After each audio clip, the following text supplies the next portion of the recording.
ẹ̀yin èèyàn mi ṣe wà dáadáa mi mọ̀ why táwọn èèyàn blame ìyàwó Kunle AFOD. I don't know why. Lórí ọ̀rọ̀ Kunle AFOD àti Motilola. Why tẹ́ blame ìyàwó Kunle AFOD?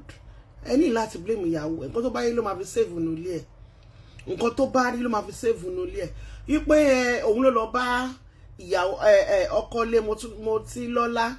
Wípé ìyàwó ẹ̀yàn ọkọ òun lálẹ́ pé kí ọkọ bá sọ̀rọ̀ kó fọkọ òun lọ́rùn sílẹ̀. Because to be able to pass up, and then fún àǹfààní àwa tá bá mọ̀ Kunle AFOD àti ìyàwó wọn.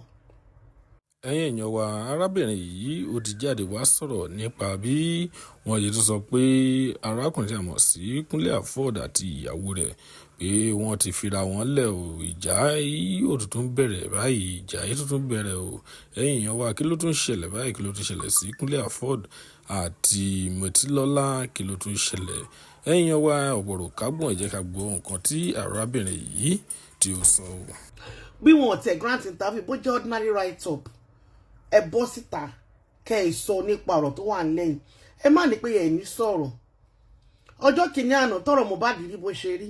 Ọ̀rọ̀ tí Mohbad ti sọ sílẹ̀ pé tóun bá ti ṣe bákan àwọn kan ní kan mú àwọn pípín yẹn náà ń drag lọ́jọ́ tèmi. Motilola náà ti bọ́ta òun náà ti fẹ̀sùn kan ìyá tó bá padà ṣẹlẹ̀ Ọlọ́run jẹ́ ká burú ṣẹlẹ̀ o. Wọ́n á drag Kunle AFOD àti ìyàwó ẹ̀.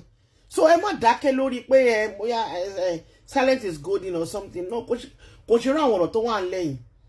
Kéèyàn kan ní pé tí tóun bá ti ṣe bákan pé àwọn kan náà fóun ṣe bí kí tó fẹ́ pa àwọn oníkìníkan.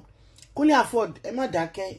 Tẹ́ ẹ bá tẹ grant interview ordinary ọ̀rọ̀ gbogbo ọ̀rọ̀ tẹ́lẹ̀ kí ẹ bá má gbọ́ bàbá ti gbọ́ ẹ bẹ́tà kí kúkú sọ kó yí àwa olólùfẹ́ yín lọ́tún lọ́sìn.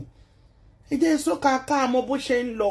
Motilola náà má fọ̀rọ̀ sábẹ́ àwọn sọ gbogbo ẹ̀yin adájọ́ Akin náà tẹ̀dẹ̀ ń jọ́ọ̀jì tẹ́ ẹ̀ sọ pé tẹ́ ẹ̀ ń bú Kunle AFOD àti ìyàwó ẹ̀ ẹjọ́ apá kan lẹ gbọ́ ẹ jẹ́ káwọn the other side náà káwọn náà sọ̀rọ̀. Èèyàn kan ò kí ń dáṣe kú ṣe ọjọ́ yanra wọn lálẹ́ ni. So ẹ jẹ́ kí Kunle AFOD náà kóhun náà sọ títí ẹ̀ ẹ jọ Mr. Kunle AFOD ẹ má dákẹ́ ṣá point tèmi nìyẹn.